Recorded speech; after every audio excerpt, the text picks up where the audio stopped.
The Transformers movieverse is known for its insane character redesigns that either helped to revive a stagnant franchise, gave interesting takes on the characters, or gave a completely embarrassing character interpretation of over-engineered bullcrap and gave the same design engineers an impossible task to live up to.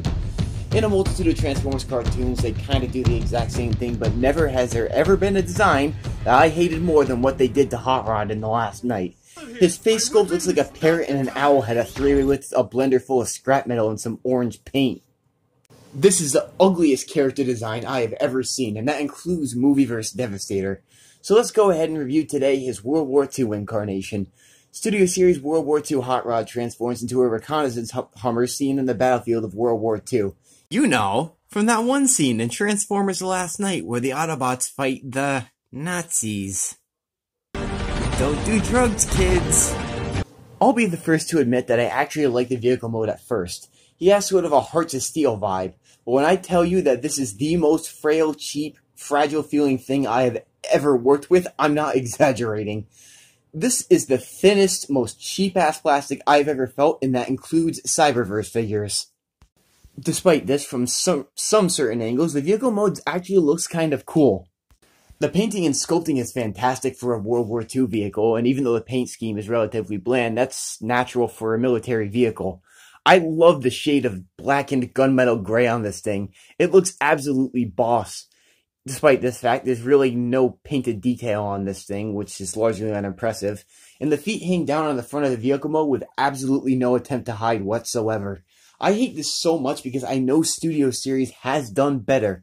Trust me, when I review SS49, you're going to see what a great figure looks like, able to compress its feet and all of its kibble into such a very small car mode. Some people have had issues with the back of the vehicle mode tabbing into place, but that's not really my issue. The top flap won't tab in all the way, which is my main issue with the figure.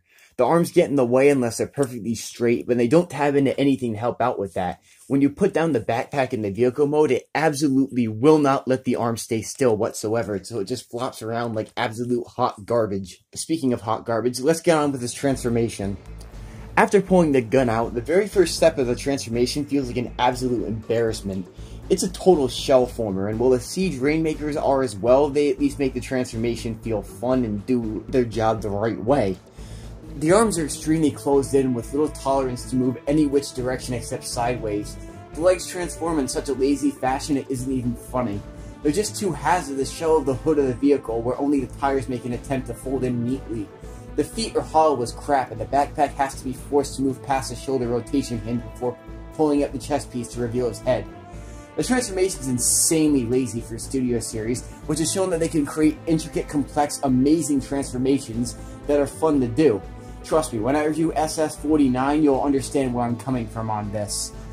This thing is such a finicky, thin, cheap shell former that feels god-awful to handle from the hips down. These ball joints are the absolute worst. They're stupid loose and unable to handle the weight of the legs at all.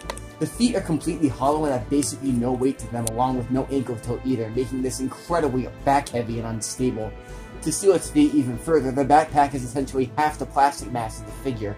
This plastic's weight distribution across the figure is hot garbage, making posing him an absolute nightmare. Speaking of hot garbage, his articulation isn't even great. His articulation is as basic as you can get for passing it off as a deluxe. Head rotation, shoulders rotate and move out, bicep bend and rotation, extremely restricted waist rotation, ball jointed hips, and knee bend. Not only is the posability compromised by a terrible distribution of the figure's mass, but it also has articulation that's literally less than Legends Class Cosmos. That is just pathetic. Not only that, but the joints are flimsy, low-quality plastic, camouflaged by an actually great paint scheme in his robot mode, along with some amazing sculptage. At least for whatever the hell this character's design is supposed to be. He looks really cool for a new character from the front, but A, this is supposed to be Hotrod, yes, that Hotrod, and B, the backpack is total shell forming, just ruins it. All in all, I can't say I really recommend the figure.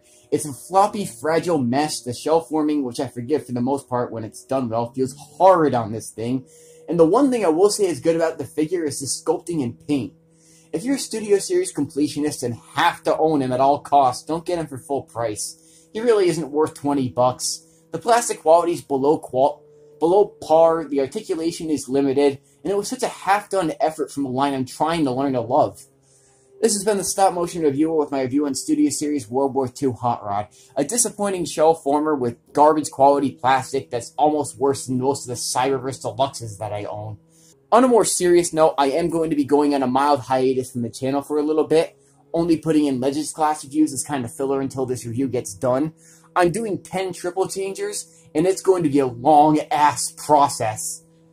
But I wanted to thank everybody on my channel for giving me 500 subscribers. In under a year, I'm already to the point where I'm halfway to my goal of getting 1,000 subscribers overall. It would be so cool to get into the YouTube partnership program and start making money at this hobby. I really want to make it as far as I can with this thing. So let's try to get to 1,000 subscribers. Thanks for watching, and I'll see you in my Triple Changes Smashdown.